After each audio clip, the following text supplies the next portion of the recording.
ये हरियाणा की आन बान शान हमारे माननीय मुख्यमंत्री महोदय बहुत पूज्य गुरुदेव श्री जयमुनि जी महाराज की, बहुत पूज्य गुरुदेव श्री जयमुनि जी महाराज की, संघ संचालक पूज्य गुरुदेव श्री नरेश मुनि जी महाराज की, संघ संचालक पूज्य गुरुदेव श्री नरेश मुनि जी महाराज की, बहुत पूज्य गुरुदेव श्री जयमुनि जी महाराज की।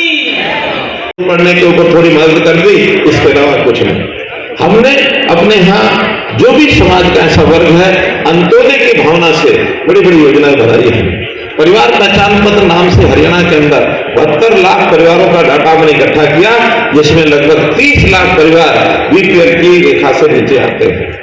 उनके लिए राशन, उनके लिए मानो आयुष्मान भारत की योजना 5 लाख रुपया हर घर हर परिवार के लिए एक बीमा की राशि ये उसको देना, और ऐसे परिवारों को धक्के नहीं खाने पड़ते, घर में बैठे हुए इन सब योजनाओं का लाभ ये उनको देते हैं।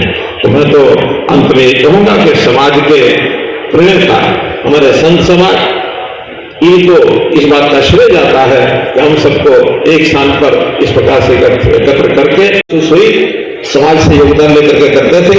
हमने कहा ये सारी व्यवस्था सरकार करेगी, 15 के 15 विद्यालयों का सारा खर्च अब वो हरियाणा सरकार वहन करेगी, कहीं उसमें कठिनाई नहीं है। अभी भी जो कृत्रिम अंगदान सरकार के द्वारा दिए गए हैं, उसमें अभी तक पिछले 8 सालों में 8 करोड़ रुपया लगाया है हमने, और ऐसे ही जो बाकी संस्थान एनजीओ वगैरह उनको भी 44 करोड़ रुपया पिछले 8 सालों में हमने दिया है, और इस बार तो उसका और भी बजट हमने बढ़ाया है। आखिर हमारे समाज के ऐसे लोग हैं जिनको सहयोग चाहिए, साथ चाहिए। समाज का एक ऐसा वर्ग, हमारे यहाँ बाल आश्रम चलते हैं, उन बाल आश्रम में बच्चे वो रहते हैं जो किसी कारण से अनाथ अथवा जिसके माता पिता का पता नहीं।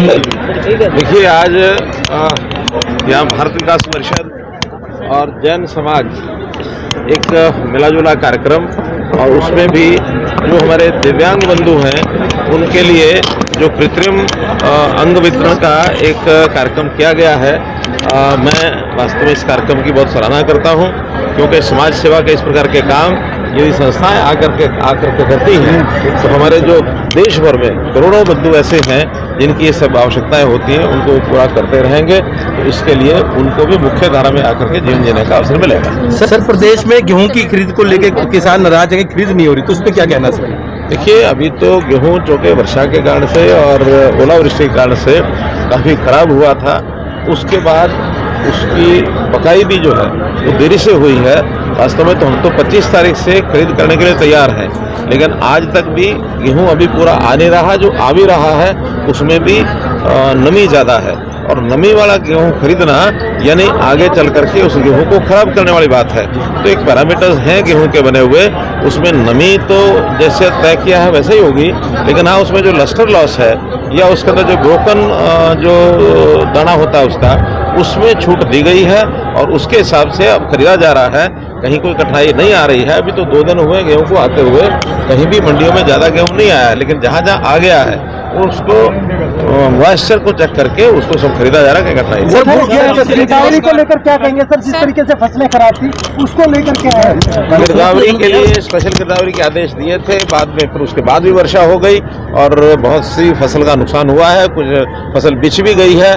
मैं स्वयं भी खेतों में जा करके उसका निरीक्षण करके आया हूँ, लेकिन गिरदावरी के लिए स्पेशल हमने अरेंजमेंट भी किए हैं, ताकि अब समय बहुत कम बचा है। तो जिनकी फसल खराब हुई है वहाँ स्पेशल कुछ कंप्यूटर ट्रेंड ऐसे गांव के ही बच्चों को हायर करके और एक 500-500 का एकड़ का एक एरिया बना करके अगले 2 दिन में जहां कहीं गिरदावरी की कमी रह गई है या जहां उसका रजिस्ट्रेशन क्षतिपूर्ति में नहीं हुआ है, वहां तहसीलदारों को हमने ऑथराइज किया है कि जल्दी से जल्दी 2 दिन में 3 दिन में उसकी रजिस्ट्रेशन करा लें। लेकिन बिना रजिस्ट्रेशन के फसल को अगर लाते हैं तो बाद में ये कठिनाई आएगी। इसलिए अगर किसी को लगता है कि मेरी गेहूँ एकदम पकी हुई है और उसका निरीक्षण नहीं हुआ तहसीलदार के द्वारा, तो तहसीलदार को कह के प्रायोरिटी से वो करवा लें, और जिनकी अभी समय है वो 2 दिन बाद भी हो जाएगा। लेकिन जिसकी फसल एकदम पकी है उसको निरीक्षण उसका करा करके गिरदावरी का सारा प्रोसेस और उसको मंडी में ला सकते। 40 लाख रुपए दिए सर आपने स्वीटी बुआ को, वर्ल्ड चैंपियन को, वो नौकरी भी दी है, लेकिन वो भूपेंद्र सिंह हुड्डा के लिए वोट मांग रहे हैं। हुड्डा सरकार, देखिए लोकतंत्र है, और हमने 40 लाख उसको दिए हैं तो एक खिलाड़ी के नाते, एक मेडलिस्ट के नाते दिए हैं। वो कोई राजनीतिक कार्यक्रम नहीं होता कि हम पैसे देते हैं उसके पीछे हम राजनीति करेंगे। जिसको राजनीति करनी है वो करे। हमारा शुद्ध सात्विक है, खेलों को आगे बढ़ावा देने के लिए हम खिलाड़ियों की मदद करते हैं और जो खिलाड़ी आएगा वो किसी भी विचार का होगा।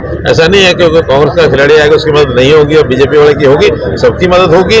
उसके बाद उनका अपना मत है, जहाँ जाए वो जाए। पूर्व मुख्यमंत्री भूपेंद्र सिंह हुड्डा आज पानीपत में थे, उन्होंने कहा जो 75 का नारा दिया था मतलब का गठबंधन था और इस बार ये मतलब फेलियर सरकार है, उस पर क्या कहना है? मेरा कहना है कि बीती ताई विसार दे, आगे की सुधले। अब तो नया चुनाव आ गया, उसकी बात करेंगे आमने सामने।